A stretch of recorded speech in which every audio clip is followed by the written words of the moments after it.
Hello mga idol. Thank you. Magluluto naman ako ngayon ng ginisang repolyo. Ayan. Ayan ang repolyo. Yung mga kamatis, mga sibuyas, mga bawang. Ayan, nagpainit ako ngayon ng mantika. Maraming salamat sa inyo. Thank you very much.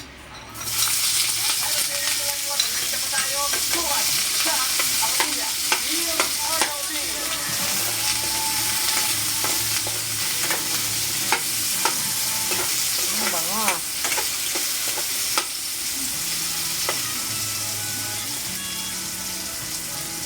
Ng kapwa estudyante at dating nobyo sa Nueva Ecija at ang buhay pa rin sa pamilya na nawagan ng tulong financial. Puro laman to mga idol. Pero sinaksak. Dalawang din pa rin na nag-aalok ng cosmetic injection at iba pang treatment kahit hindi desisyon ng doktor para sa estado. Batang kritikal matapos matrasahan ng pinag-project sa Pangasinan. Vice President Sara Duterte nanawagang reskuhin ang pasya ng Senado sa impeachment case. Federal system pinahirap sa mga ospital ng Manila LGU. Emergency room ng ospital ng Maynila lagpas na sa kapasidad. At tutukan kay drama superstar Hyun Bin nag-crash landing sa pagsasagawa ng cosmetic treatments sa lungsod ng Makati. Sabi din ang Pinay na sinasabing may-ari umano ng spa.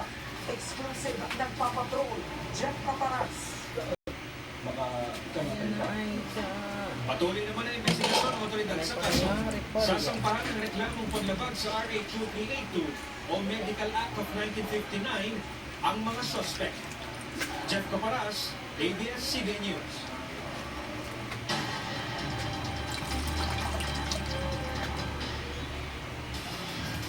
Sapol sa video ang riot ng mga kabataan sa Barangay Carbon sa Bogo City, Cebu noong Miyerkules ng gabi.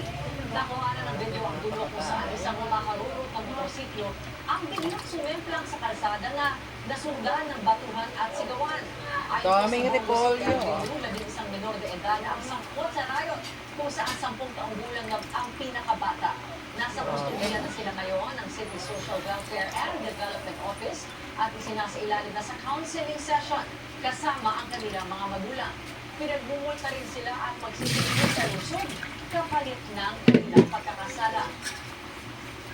Nauwi naman sa suntukan at tadyakan ng pagkatalo ng dalawang binatilyo sa plaza ng Haliway, Iloilo noong Lunes. Napigilan lamang sila ng iba pang mga estudyante sa paligid. Ayon sa pulisya, edad 14 at 16 anyos ang dalawang Takpan ko muna mga idol. Ipinubaya na ng Haliway PNP sa Municipal Social Welfare and Development Office ang dalawang sa Department of Agriculture. Hello mga idol. Lulo na siya. Nakagda ng mga smuggled na isda mula sa China. Plano namang ipamahagi ang mga nakopistang isda sa mga nasalanta ng bagyo dahil ligtas man itong nakainin. Nagpapatrol Easy Lee.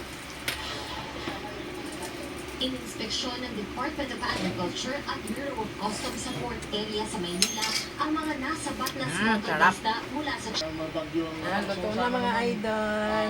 Kumita sila, di ba? Pero sa Salamat sa panonood. sigurado mababawasan ang kanilang kabuhayan.